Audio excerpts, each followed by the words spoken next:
Fillimisht me ke qarë dhe konstatoj për rastin që atë ditë faktikisht i tërë opinioni kërçovar u trazua me plot të drejtë. Tani unë do të nalem në atë pjesën time që më lejojnë ingerencat e kompetencat e mia me dëshirën që mos të ndërhyja spak në epilogun e vetë hullumtimit në organet kompetente që janë. Ditën e mërkur ne kemi pasur një thirrje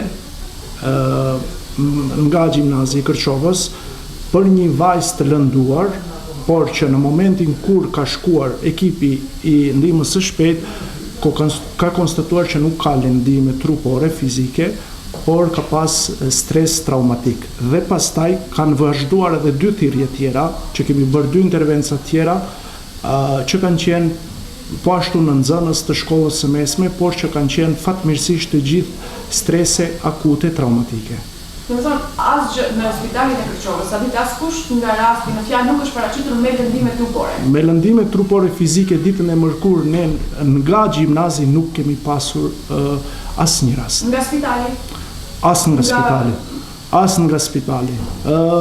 Pastaj epilogu i ngjarjes ose si them rrjedhoja e ngjarjes unë nuk e di si ka rrjedhur.